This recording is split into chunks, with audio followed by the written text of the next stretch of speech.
Today I want to talk to you about law number 6 of the laws of teamwork. It's called the law of the catalyst. And the law of the catalyst says winning teams have players that make things happen. In other words, catalysts are what I call get it done and then some people. That's just who they are. And by the way, by now in the training videos and in the studio here today, you're probably feeling pretty good. Because you've got 5 teamwork laws under your belt. And you already feel like you're a better team player. Isn't that true, huh? I mean, you just say, oh, this is huge. How many of you just feel you're probably a little bit better now than you were a while ago? Raise your hand. Yeah, that's good. Can I tell you something? You're not that good yet. You've got 12 laws to go. So look at your neighbor and say, you're good, but not that good. All right, huh? Okay.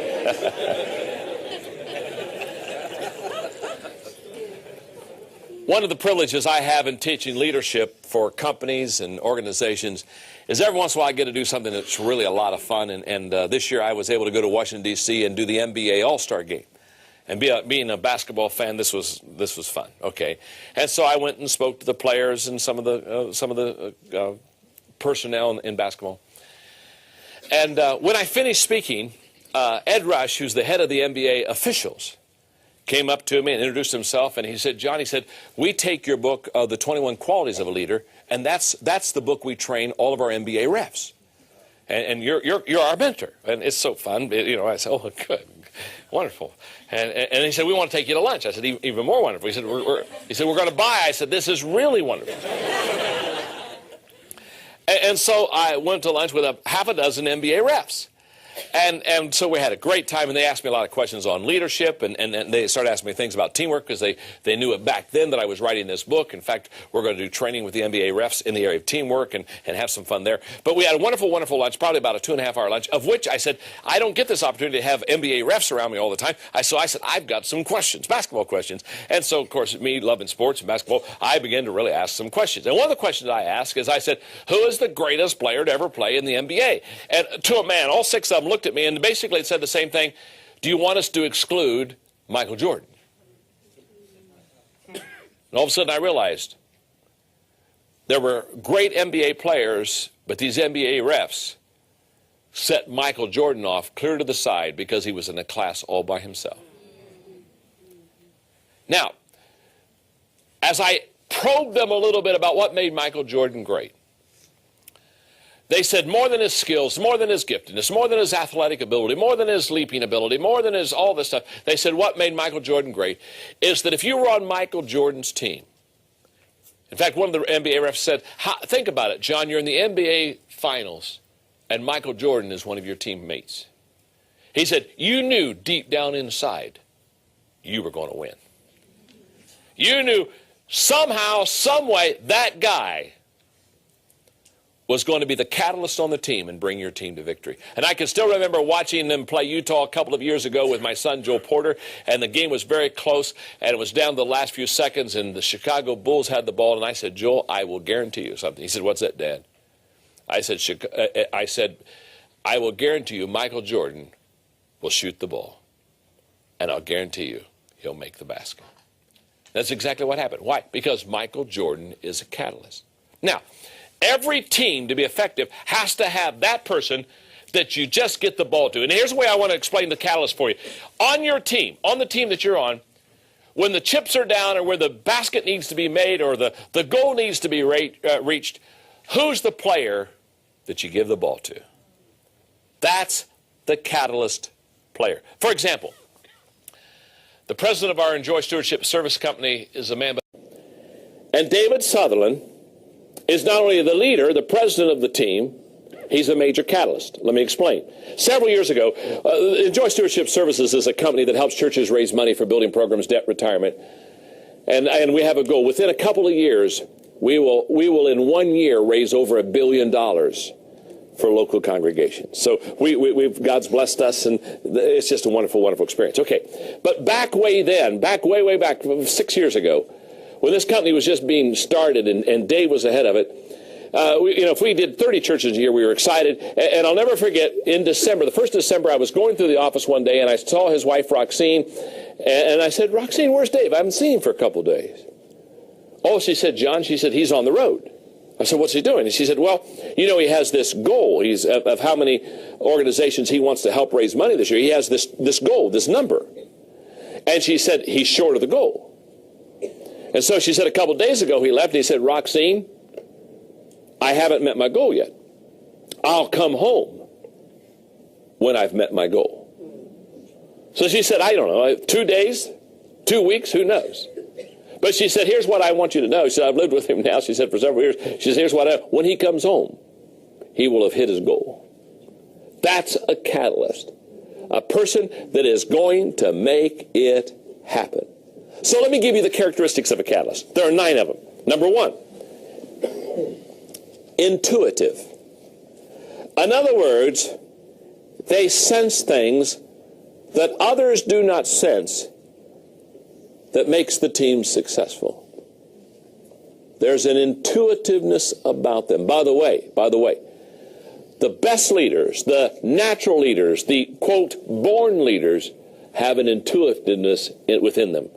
In fact, the one law of the 21 irrefutable laws of leadership, the one law that separates the natural-born gifted leader from the non-natural-born gifted leader is the law of intuitiveness. Intuitiveness comes with natural leadership skills. So they sense things that others do not sense. Secondly, they're communicators. They say things that others do not say that makes the team successful. And again, Winston Churchill is such a hero of mine and such a great leader. In the days when Nazi Germany was beginning to invade the other European countries, the present Prime Minister of England said there's no need to worry, he'll never come to England. Winston Churchill was the only voice that said we need to worry, we need to be concerned. This man won't stop. He's going to conquer England if we don't do something. What is that? That's a catalytic call. That's a catalytic communicator who when everybody else is saying one thing says, no, you don't understand. This is the way we got to go. This is what we got to do. This is what I want you to see. They're communicators that say things that others do not say. Again, always to make the team successful. Notice this. You'll see on every phrase, always to make the team successful. I'm not saying they say things others do not say. I know all kinds of people say things others do not say, and there's nothing catalytic about them. Some of them are just downright complainers. So just because you don't say, well, I say things different than everybody, I must be a catalyst. No, you may be obnoxious.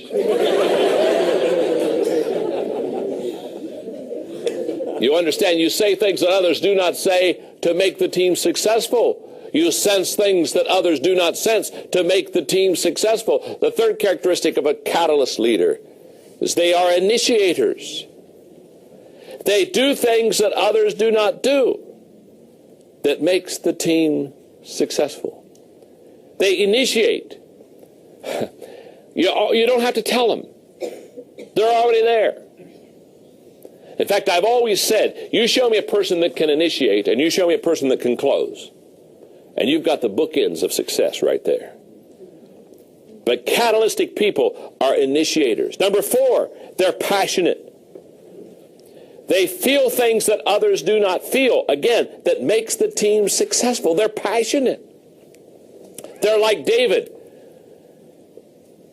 facing Goliath, looking at the rest of the army of Israel and says, is there not a cause? I mean, he can't understand it. Why aren't you charging the big boy? Why they aren't charging the big boy? Because they think the big boy's going to hurt him. Hello. You see, they saw the big boy and they said, he's so big he's going to hurt us. David saw the big boy and said, he's so big I can't miss. Passion. Catalytic leaders on a team are passionate. Number 5, they're creative. They think things that others do not think that makes the team successful. They're not boxy people. They have no lines. They jump over acceptable norms to get the job done. I mean, they're again, what are they? They are make it happen people. They're catalytic. Number 6, they are givers. They give things that others do not give. That makes the team successful. They are second mile people, not first mile people.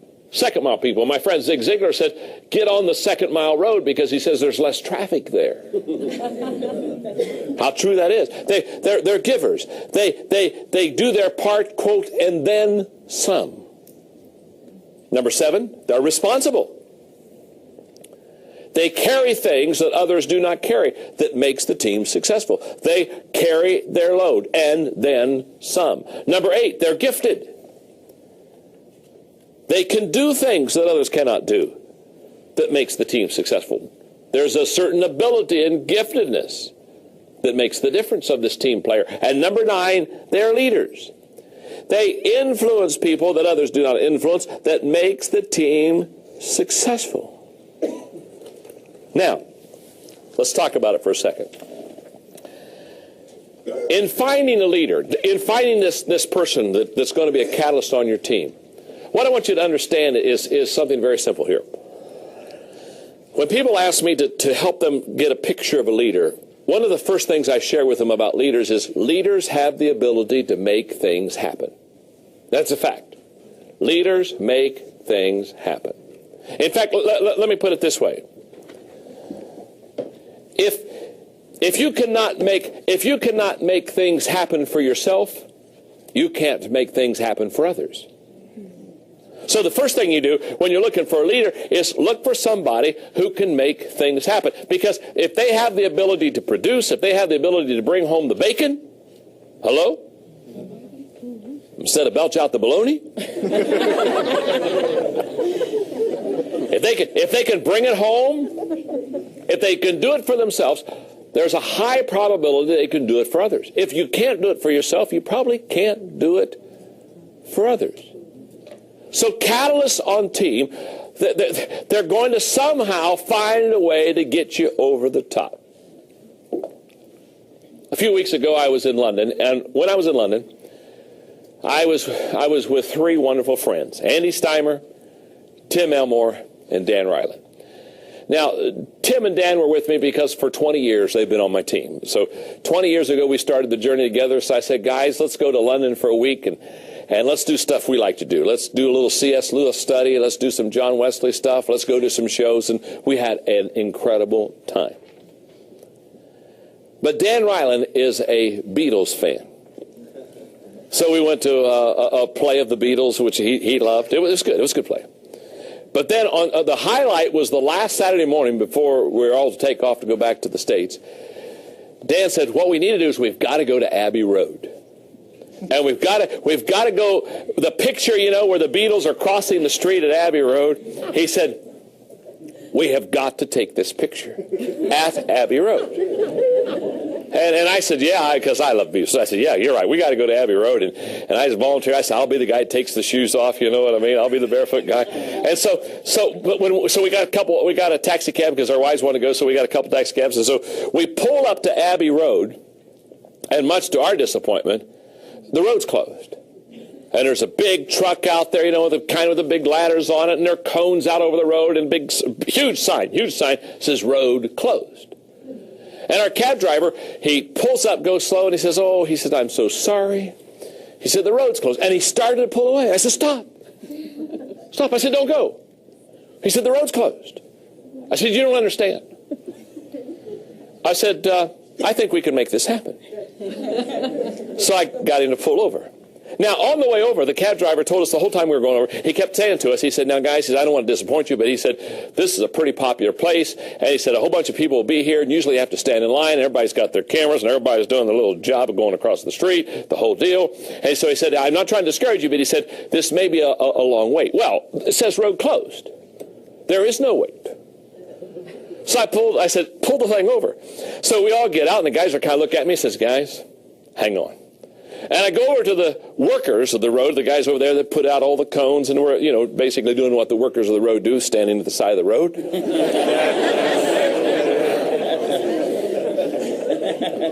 And I said, guys, you have an incredible opportunity today. They said, what's that? I said, I know it says road closed, but I said, we came from the States, and we love the Beatles. And we want to take a picture and you have an opportunity to make it happen. And I said, all we need to do is move the cones out of the way. And I said, move the truck back just a little bit. Kind of position it in the right place in the road, because one of the things we had talked about at dinner the night before is, if you look at the photo album of the Beatles going across Abbey Road, it's one that's looking down on the Beatles. It's not one on the street level. And so the night before we were talking about how it was going to be tough to get the picture the way it's supposed to be, because we didn't have any way to go kind of top down. And when I saw the truck, the ladder, I realized that this is the way that we would get the picture from the top down. So I told him, I said, we'll have just to move the truck just a little bit to get the picture top down there. And I said, we'll help you. And the kind of guys are kind of looking at each other. I said, you know, you're not doing anything right now anyway. And no, we're not. And so they started laughing, and they started helping me pick up the cones. And so we're all moving all the stuff out of the way. It's a wonderful experience, and we're having the best time. And Patty Ryland, Dan's wife, I said, now, Patty, I said, you get up in the truck here and then get over here and get the picture. So she gets up in the truck to get the picture just the way it is. And everybody's just having a great time. And I take my shoes off, my socks off, and we get the picture just the way we're supposed to get the picture going across there. And she's up there on top of the truck taking it, and all the guys that are supposed to be working on the road, they're clapping and cheering us on now. And the cab driver, I'll never forget it, the cab driver, when we got back in the cab, looked at Andy Steimer, who was with us, one of the four, and he saw me getting all these workers to help us out, because, well, they are workers, so so he saw me getting all the workers to help us out, and he looked at me, and he pointed to me, and he said to Andy, he said, boy, he said, that guy gets things done, doesn't he? And Andy looked at him and says, you have no idea. We got that picture. We got back in that cab. We laughed. We had the best time all the way back, because we got what we wanted to see happen. And the road workers, they were so happy. They were shaking our hands, telling us that we made their day, because this is a very boring kind of job they've got. Now, very simple. You know what we're talking about? We're talking about a catalyst on a team. We're talking about the person who has the ability to make things happen. And what I know about teamwork is that although you've got a total group of people making up a team, there's got to be somebody that's going to make it happen. And you need to recognize that, and you need to support that, and you need to do everything you can to help that person bring you to victory. That's the law of the catalyst.